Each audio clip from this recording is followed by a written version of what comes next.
안녕하세요. 저는 서울에 살고 있는 중년의 여성입니다.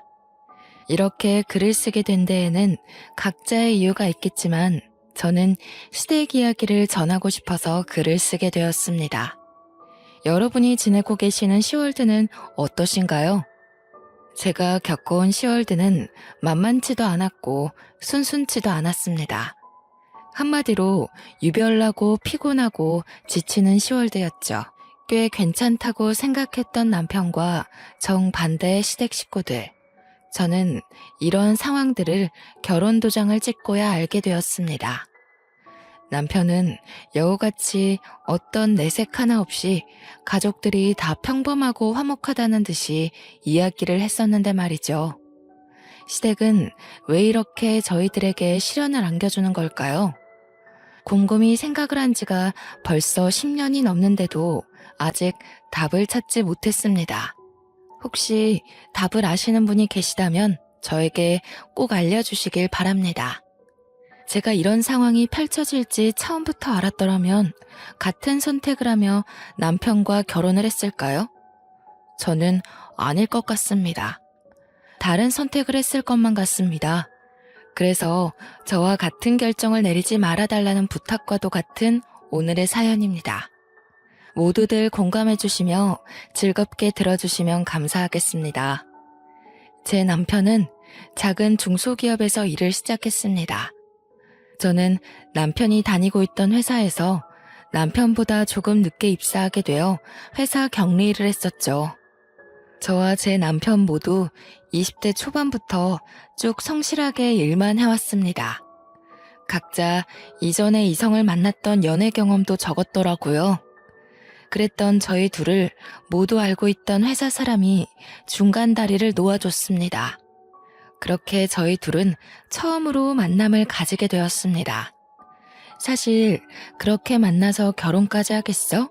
하는 마음으로 가볍게 나갔던 자리였는데 어떻게 사람 관계라는 게 정말 한 치 앞도 알 수 없는 것 같습니다. 그렇게 부담스럽지 않은 마음으로 나가게 된 자리에서 미래를 약속하는 남편을 만나게 될 것이라고는 상상도 하지 못했기 때문이에요. 서로 큰 기대가 없이 회사 사람의 부탁으로 나갔던 자리에서 의외의 호감을 가지게 된 저희 둘은 그 다음 식사 자리를 약속하고 헤어지게 됐습니다.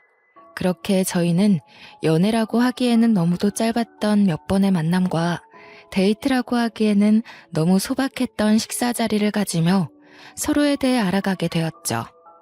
대화를 나누어 볼수록 남편은 지극히 평범한 가정에서 살아온 사람이었어요.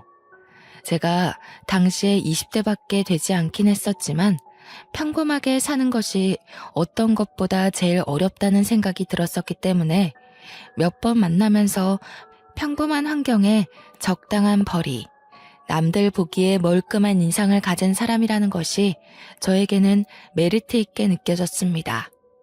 괜찮은 사람이라는 생각이 들었던 것이죠.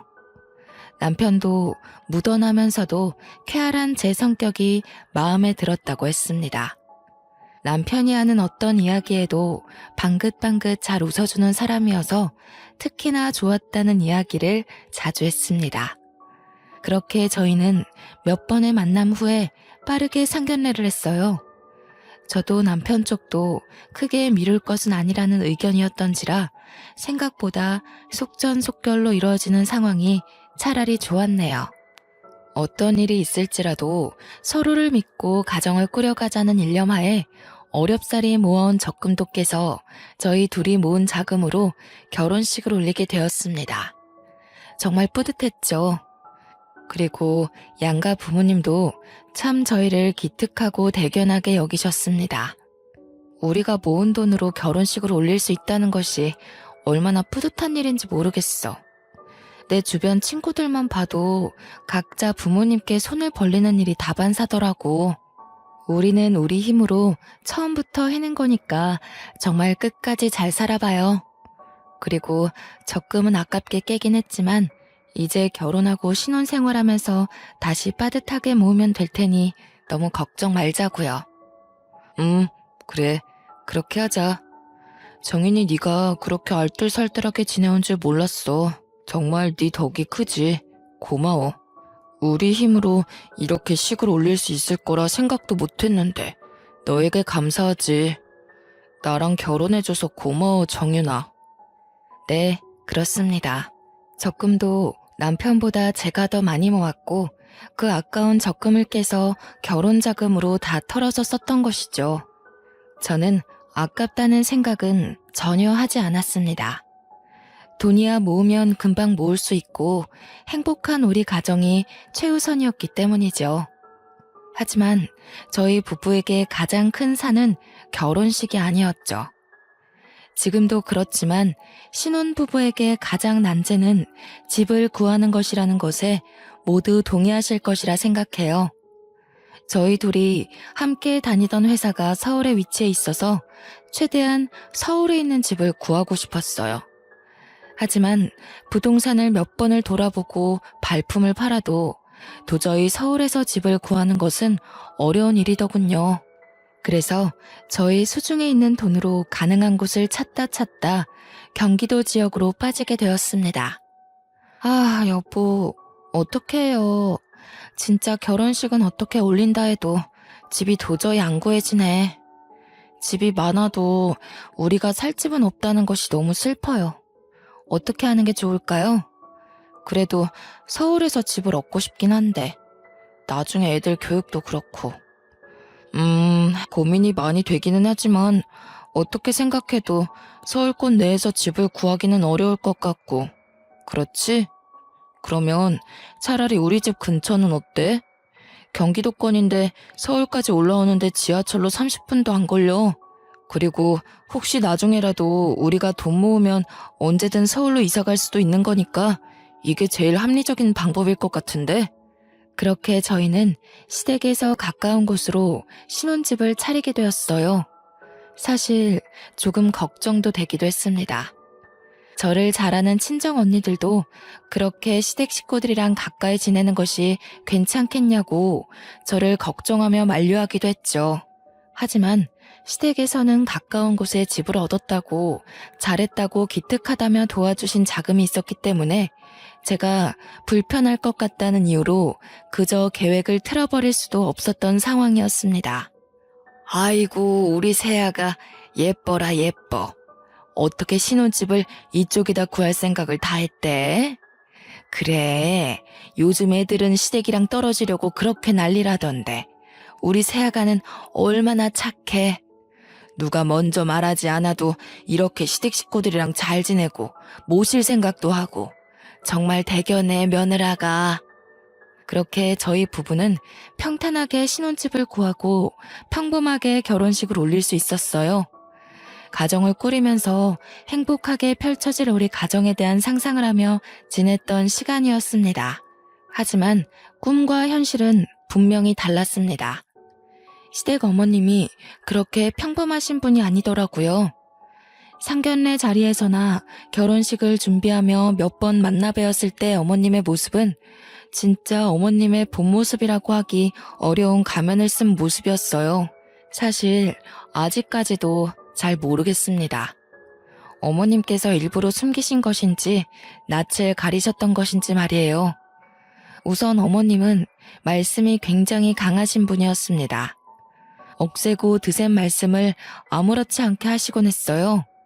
그리고 저희 부부가 살아가는 모든 과정이 못 믿었게 생각하셨어요. 저희 가정에 참견하시는 정도가 정말 도를 지나치다 못해 선이 없었습니다. 저는 우선 집에서 막내로 살아왔기 때문에 밥을 하거나 반찬을 다양하게 만들어 본 경험이 적었어요. 신혼 초에 그래도 남편 맛있게 밥을 지어주겠다며 요리 학원을 다니기도 했었지만 그 사실을 알게 된 어머님께서 도대체 음식을 돈 주고 배우면 얼마나 배운다고 당장 그만두고 CME 둬서 뭐하냐는 이야기로 혼을 내셔서 바로 그만두고 그날 이후로 어머님께 직접 요리를 배우고 있었습니다. 아니, 얘는 돈 아까운 줄도 모르고 음식 그 몇 개 만든다고 그걸 돈 주고 배우니? 참 요즘 젊은 애들 생각도 짧지. 얘, 그 돈 있으면 우리 옷이라도 하나 사다 줘라. 그 요리 학원 그렇게 비싸다던데 며느라가 금전적으로 여유가 좀 있나 보다. 힘든 줄 알았는데 아니었네. 우리 아들만 고생하고 밥 못 먹고 사는 건 아니었나 싶기도 하고. 사실 저도 남편과 함께 출퇴근을 하고 있는데 퇴근 후에 따로 시댁을 찾아가서 어머님께 요리를 배우고 그날 만든 음식을 그대로 싸서 저희 집으로 가져가는 것 정말 쉽지 않았습니다. 게다가 어머님께서는 아들내미 밥 먹이는 거 식지 않게 따뜻하게 먹여야 한다면서 꼭 저를 그렇게 닥달하시고 굼뜨다고 빨리빨리 챙겨서 어서 가라 이야기를 하시곤 했어요. 저도 이 집의 식구가 된 건데 아들만 챙기시는 어머님.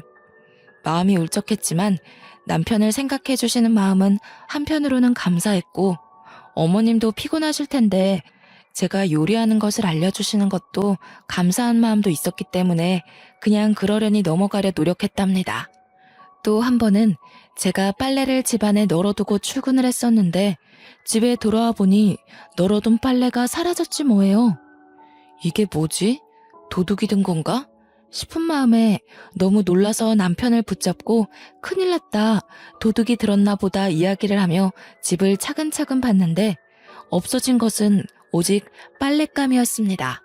이게 뭔가 싶어서 설마 하는 마음에 옥상으로 향했네요. 저희 빨랫감들이 다 옥상에 다시 널려 있었던 것입니다. 너무 충격을 받은 저는 이게 무슨 상황인가 싶어서 넋을 놓고 있었는데 생각해보니 저희 집 열쇠를 가진 사람은 저와 남편뿐이었습니다. 남편에게 혹시 몰라 이야기를 했어요. 여보, 나는 다른 사람한테 열쇠 준 적 없는데 당신 혹시 다른 사람한테 열쇠 준 적 있어요?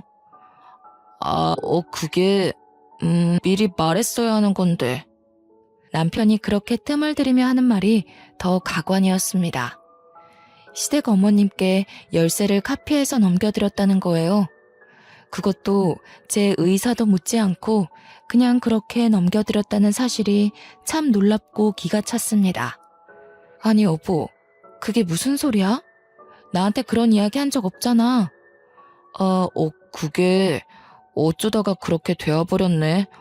엄마가 우리 집 살림 좀 도와주겠다잖아. 도와주시겠다는 것을 싫다고 거절할 수도 없고. 당신한테 말했다가는 당신이 팔짝 뛰면서 싫어할 게 뻔하고. 아니, 그렇다고 해도 나한테 아무 이야기도 없이 그렇게 마음대로 할 일이야 그게? 집 열쇠를 드리는 게? 드렸으면 드렸다고 나중에 말할 수 있었잖아. 도대체 여보는 나랑 사는 거야, 어머님이랑 사는 거야? 그렇게 저희 부부는 부부싸움이라는 것을 하게 되었습니다. 아주 자연스럽게 주로 시댁 문제로 말이죠. 저희 부부 사이 문제로 싸웠다면 억울할 것도 없습니다. 서로 고치고 서로 잔소리하며 맞춰나갈 문제이기 때문이에요. 하지만 예상치 못했던 시어머니의 참견은 끝이 없었어요. 가장 이해하기 어려웠던 사건을 소개해드리려 해요. 시댁과 가까운 곳에 신혼집을 차려서 이사를 갔음에도 주택에서 지내시던 시댁 어머님이 방을 내어줄 테니 집으로 들어오라는 말씀을 하셨습니다. 동시가, 며느라가, 어차피 이렇게 가까이 지낼 거 뭐하러 그 집서 고생을 사서 하니? 돈은 돈대로 나가고 그냥 우리 사는 집에 들어와. 방도 동식이 살던 방 하나도 안 치우고 그대로 있어서 며느라가 집만 챙겨서 몸만 들어오면 된단다. 같이 살면 얼마나 좋니? 밥도 오손도손 먹고 이야기도 많이 하고. 너희 직장 다니면서 피곤하지 않니? 애미가 되어서 밥 좀 차려주고 따스한 음식 먹이고 빨래도 하고 챙겨주고 싶어서 그렇지. 너희 고생 덜 시키려고. 어머님께서는 저희를 덜 고생시키고 더 배려해 주시려는 마음이시라고 하더군요.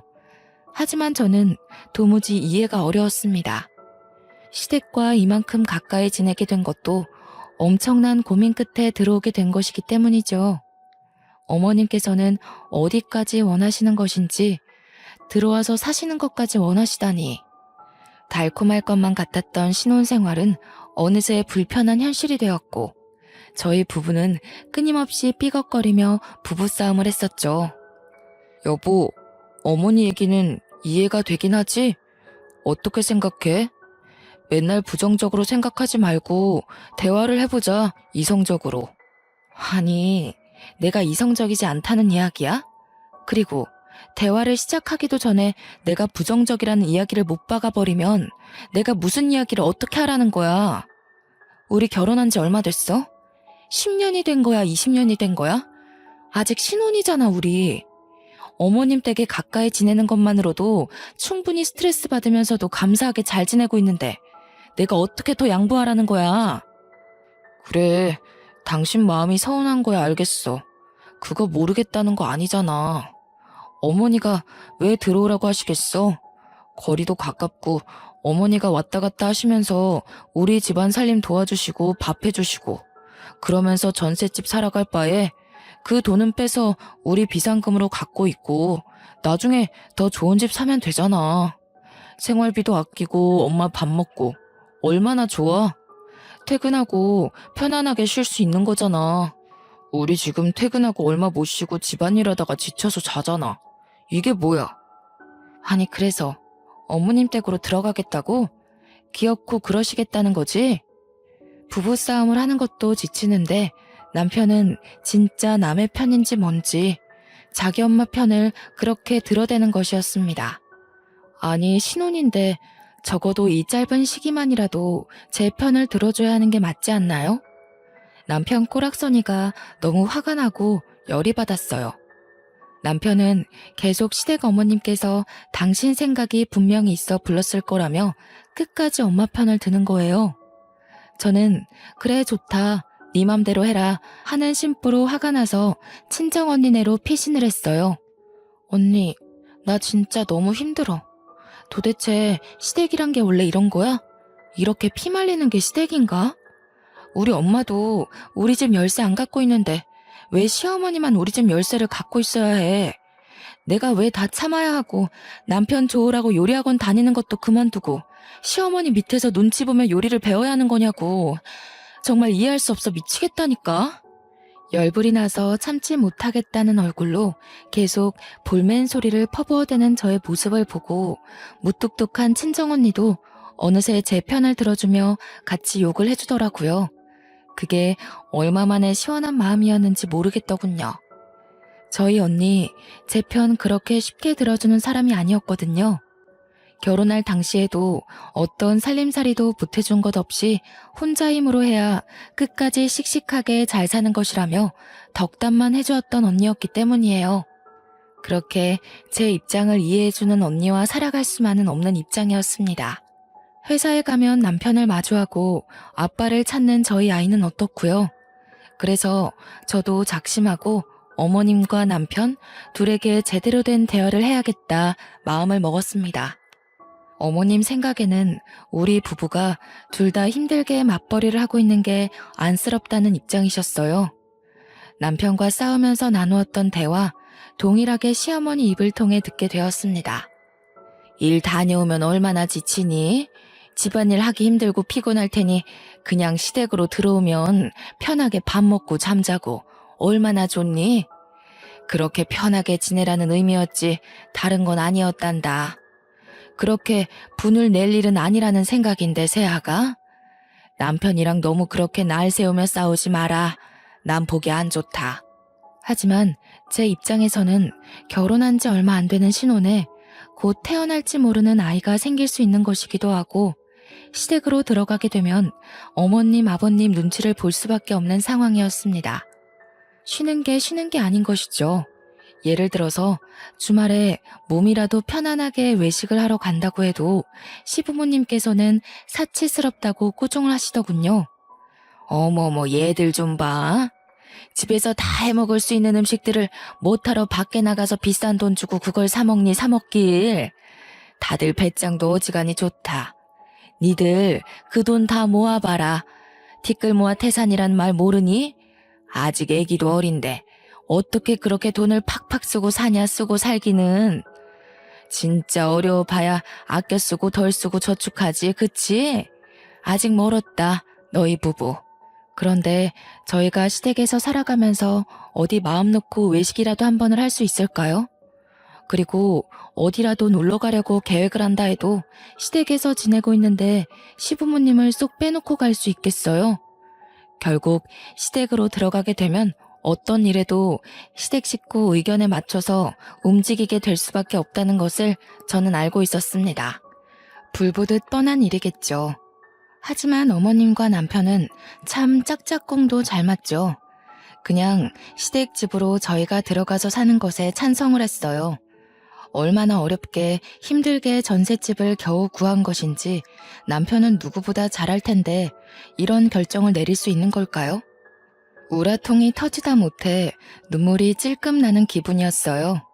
제 의견이라고는 들리지도 않는 듯 모두 묵살이 되어버리는 시댁 식구들이 정말 미웠습니다. 저는 이렇게 물러날 수 없었습니다. 남편이랑 시어머니께서 어떻게 생각한다 해도 안 될 일은 안 된다 싶은 마음이었습니다. 그래서 저는 당장은 절대 안 되고 우선 시간을 두고 지내보며 생각해보자는 의견을 내세웠어요. 저는 도저히 절대 용납이 안 되고 납득도 안 됩니다, 어머님. 저희가 어머님 댁에 찾아뵙지 않는 것도 아니고 살림을 그렇게까지 못나게 하는 것도 아니지 않나요? 밥도 잘해 먹고 빨래도 알아서 잘해요. 저희가 알지 못하는 어머님의 완고한 기준이 있으시다는 거 잘 알겠어요. 그렇지만 저희 부부는 저희 두 명이서 해결해야 하는 문제라고 생각해요. 어머님 댁으로 들어간다고 해서 피곤했던 게 안 피곤해지고 치우던 걸 안 치운다는 것은 말이 안 되는 것 같습니다. 어머님, 안 됩니다. 저는 당장엔 절대 못 들어갑니다. 같이 가야 하는 제가 이렇게 완강하게 반대 입장을 보이니 남편도 시어머니도 주춤하는 모습이 있었습니다. 제가 여태 한 번도 이렇게 강하게 시어머니께 반대 의견을 보였던 적이 없었기 때문이었겠죠. 그렇게 다행히도 제 뜻대로 시댁과 가까운 문제의 신혼집에서 생활을 몇 년간은 이어갈 수 있었어요. 바로 아이가 생겼기 때문입니다. 아이를 임신하고 출산하는 과정에서는 시부모님도 어쩌지 못하시고 이사와라 들어와라 같이 살자는 말씀이 전혀 없으시더군요. 저는 아이를 무사히 출산했습니다. 그리고 아이가 커가는 모습에 까르르 웃어주는 그 얼굴에 그간 받아왔던 스트레스도 단번에 풀렸어요. 저는 그렇게 아이를 바라보며 행복하게 살아갈 수 있을 거라 생각했었죠. 하지만 그렇게 강했던 어머님은 어디 가신 것이 아니었습니다.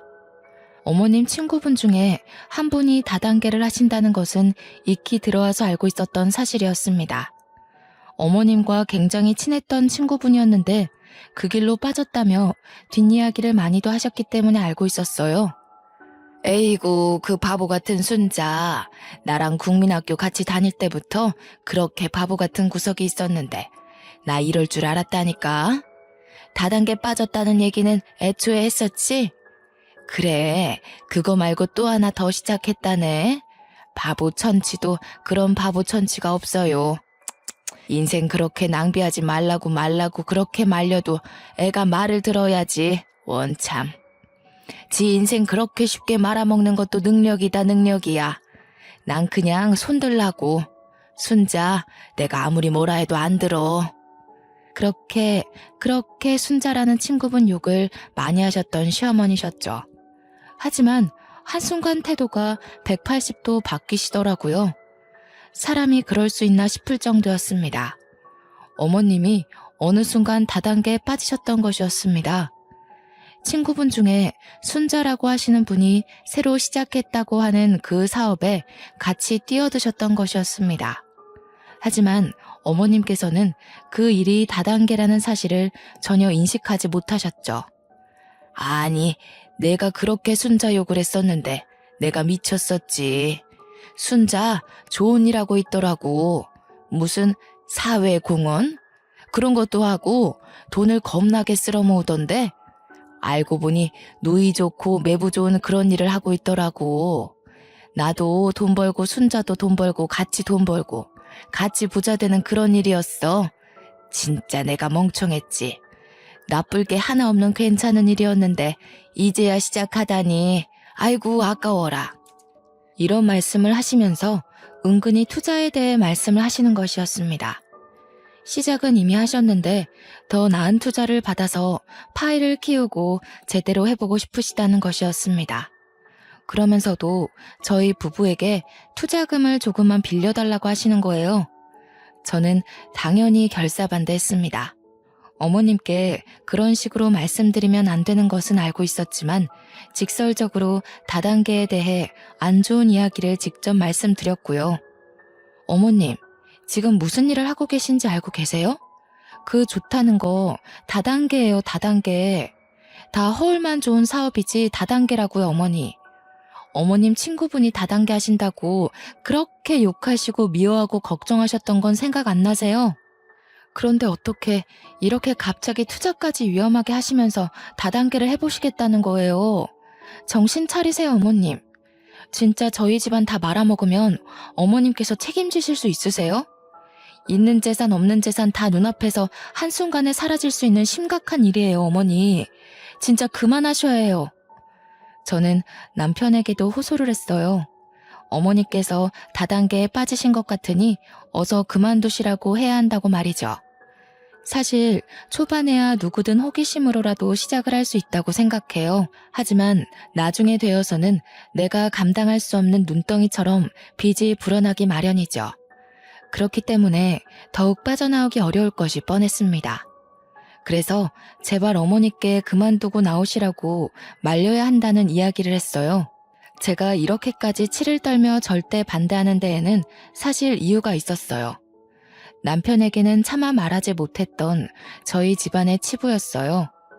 친정 식구 중에서도 다단계 빚 때문에 그렇게 고생을 했었기 때문에 저는 다단계라 하면 정말 끔찍했습니다. 아무리 좋고 이득만 보는 일이라고 해도 사실 그런 일이 이 세상에 존재하지 않을 뿐더러 엇비슷하게 그런 일일 수 있더라도 위험성이나 리스크가 있을 수밖에 없는 일이겠죠. 다단계, 그 끝을 너무도 잘 알고 있었기에 정말 시어머니는 어떻게 해서든 뜯어 말려야겠다는 생각뿐이었어요. 하지만 어머님은 제 이야기를 듣지 않으셨습니다.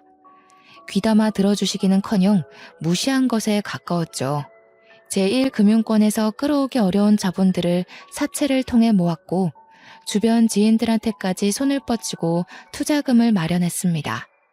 그렇게 여기저기서 끌어모은 돈은 억대가 넘어가는 큰 돈이었습니다.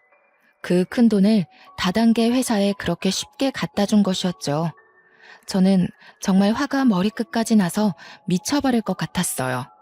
하지만 남편은 의외로 아무렇지 않게 행동했어요.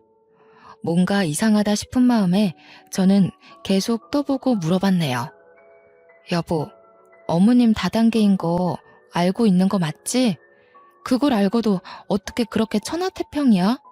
말이 안 되잖아, 여보. 그거야 알고 있지. 어떻게 모를 수가 있겠어? 그거야 그런데 내가 침착한 게 뭐가 문제 있는 건지는 모르겠네. 아니 여보, 어머님 다단계 더 깊게 하시기 전에 뜯어 말려야 할 거 아니야. 나만 마음 급하고 미칠 것 같은 거야? 이러다가 시댁 어르신들 살고 계시는 집도 날아간다니까? 다단계 그렇게 쉽게 볼 일 아니라고 정말로. 아무것도 아니라는 태평한 태도를 문제 삼으며 뭐 어머님이랑 둘이 비밀스러운 이야기가 오고 간 건 아니냐고, 도대체 내가 알지 못하는 뭐가 있는 건지 똑바로 말하라고 남편을 쪼아댔어요. 끊임없는 추궁 끝에 나온 이야기는 더욱 충격적이었죠. 사실 어머니께서 남편에게 조금만 도와달라고 손을 뻗으셨고 남편은 수중에 돈이 없었지만 만들어내서라도 빌려드린 것이었습니다. 그것도 아이들 교육자금으로 우리가 차곡차곡 어렵사리 모아온 적금을 깨서 드린 것이었습니다. 진짜 내 남편이 갈 때까지 갔나 싶더라고요. 마마보이여도 이렇게 사리분별 하나도 제대로 못하는 마마보이가 있다니 뚜껑이 열리는 기분이었습니다. 머리에 스팀이 가라앉지를 않았어요. 저희 부부 둘 다 그렇게 벌이가 넉넉하지도 않고 어렵사리 쪼개고 쪼개서 생활비 덜 쓰고 덜 먹으며 미래를 위해 모아온 돈들인데 어떻게 그렇게 쉽게 어머님께 내어드릴 수 있는 걸까요? 아프시거나 급하게 일이 생기신 것도 아니고 이 돈을 시어머니 다단계 투자금에 드리는 것이 최선이었을까요? 저는 도무지 이해할 수 없었어요. 믿기지도 않았습니다. 저는 남편에 대한 신뢰가 와장창 모조리 깨져버렸어요. 어머님이 다단계에 깊게 빠지시면서 끊임없이 돈을 더 필요로 하셨죠. 사채업자로부터 독촉이 심해졌던 것도 그 시기였습니다. 그러다가 저희 부부에게까지도 사채업자가 쫓아와서 돈 갚으라고 난리치는 상황이 벌어지게 되었습니다. 저희 아이들에게만큼은 이런 모습을 정말 보이고 싶지 않았던 것인데 말이죠. 아이들도 상황을 알아버리게 되었고 뭐가 뭔지 알지도 못하면서 싸늘하고 차가운 분위기에 험악한 아저씨들이 소리를 꽥꽥 질러대는 통에 아이들은 그저 자지러지게 울더군요. 제가 걱정을 했던 일이 터지게 되었어요. 결국 사채업자 빚을 감당하지 못하고 시댁 어르신 집이 경매로 넘어가게 된 것이었습니다. 저희 부부를 그렇게 그 집에 들어와서 살라고 하셨는데 그렇게 쉽게 그 집을 넘기게 될 줄은 몰랐습니다. 시댁 쪽도 그렇게 부유하지 못해서 사실 가진 재산이라고는 그 주택 하나였던 것으로 알고 있었는데 그렇게 팔렸으니 정말 시부모님께 남은 거라고는 저희 부부밖에 없었습니다. 다른 자식들은 도대체 뭐하고 있냐 궁금해하실 것 같아서 말씀을 드려볼게요. 저희 남편은 두 형제 중에 첫째입니다. 그래서 시부모님께서 싸고 들고 같이 살기를 원하셨던 것이었고요. 그리고 막내 동생은 대학교를 나오지 않고 노래로 성공하겠다며 배짱이처럼 노래만 부르며 지내는 중입니다. 돈이라는 것을 자기 힘으로 벌어본 경험이라고는 없는 분이었죠. 그렇게 시부모님께 붙어서 생활비 아끼며 살아갔던 것이었습니다. 상황이 이렇기 때문에 시부모님이 기대실 곳이라고는 저희 집뿐이었던 것이죠. 하지만 저희 집이라고 녹록치 않은 상황이었습니다. 우선 모아둔 적금이라고는 이미 남편이 저 몰래 어머니께 가져다 드렸고 살고 있는 집도 전셋집에 겨우 연명하며 살아가고 있었어요. 이런 저희 집임에도 시부모님은 얹혀서 지내실 생각을 하셨습니다. 그리고 도련님도 오갈 데가 없어지게 된 상황이니 저희 집으로 얹혀 사실 생각을 당연히 하셨던 것이었겠지요. 아, 우리 집 이렇게 될 줄은 꿈에도 몰랐네. 저 노래 계속하고 엄마 아빠랑도 지내야 하는데 괜찮으시죠? 같이 집에서 지내는 것. 아이들도 제가 오며 가며 잘 봐드릴 테니 베이비시터는 안 써도 되겠어요. 되려 인심 써주듯 아이를 봐주겠다는 이야기를 하며 봉창 두드리는 소리를 하는 도련님을 보며 속이 더 타들어갔습니다. 저희 집이 그렇게 넓은 집도 아니고 아이들 키우며 겨우 살고 있는 집인데 도련님의 시부모님 두 분까지 들어온다니요. 이게 무슨 상상 초월하는 상황인지 저는 아직까지도 이해가 되지 않더라고요. 이제 정말 이건 아니다. 이렇게는 못 살겠다 생각이 들었습니다. 나를 속이고 다단계 투자금으로 적금을 빼주고 시댁에서는 다단계로 집이 경매에 넘어가고 빚은 왕창 생겨서 저희까지 사채업자에 시달려야 한다뇨. 생각만 해도 너무 끔찍하지 않나요? 우선은 제가 할 수 있는 일을 해봐야겠다 싶어서 별거를 하자고 남편에게 통보를 하고 아이들을 챙겨서 나왔습니다. 그렇게 당당하게 나왔어도 사실 제가 아이를 데리고 갈 수 있는 곳은 거의 없었습니다. 사채업자가 저희가 살고 있는 집, 시댁 어머님 집까지도 다 꿰차고 있었거든요. 여보, 나 더 이상은 한 지붕에서 못 살겠어. 사채업자는 왜 저렇게 끊임없이 끈질기게 구는지 모르겠고 사실 어머님이 사채 쓰신 것부터가 이해가 안 되는데 다단계는 또 계속 하시는 거잖아. 집안을 살려보시겠다 하면서도 다단계를 계속 하시는 것이 정말 말이 된다고 생각해? 이게 무슨 논리야? 당신도 어머니 말에 동의하는 거야? 왜 맨날 엄마 이야기만 하면 말이 없어지는 거야? 벙어리야? 엄마랑은 그렇게 쿵짝이 잘 맞아서 서로 돈도 다 빌려주고 나한테 안 한 얘기도 많잖아. 나 정말 못 살겠어. 당분간 애 데리고 나가서 지낼게. 그런 줄로만 알아. 어차피 회사에서 얼굴 보니까 괜히 나 찾겠다고 들쑤시고 다니지 말고. 그래서 우선은 친정 언니네로 아이를 데리고 피신을 갔었죠. 아이는 저희가 도망쳐 나온 집 근처 학교를 다니고 있었던 상황이었습니다. 그래서 언니네 집에서 아이 등하교를 매일같이 도와줬어야 했습니다. 저는 새벽 4시에 일어나서 아이 밥을 챙기고 회사 갈 준비를 해서 아이를 새벽같이 등교시키고 나서야 저도 회사로 출근하는 일정을 몇 달간 반복했습니다. 매일 아침 전철은 또 왜 이렇게 전쟁 같은지요? 아이를 데리고 타기에 숨이 막히고 아이한테도 정말 못할 짓을 하는 것 같아 너무도 미안한 마음이 컸어요. 정말 딱 죽을 것 같다는 표현이 적절한 상황이었습니다. 참기 어려운 고통이었습니다. 아이를 키우는 것부터 별거하고 있는 상황에서 회사에 출근하면 남편 얼굴을 마주해야 한다는 것이 힘들었습니다. 아이를 낳고 나이도 먹고 이직하기 어려운 상황에 제가 답답하기만 했습니다. 회사 하나 마음대로 못 그만두고 못 옮기고 있는 제 처지가 참 딱하더군요. 차라리 빠르게 이혼 도장 찍고 나라 도움이라도 받으며 사는 것이 나아도 낫겠다는 생각뿐이었어요.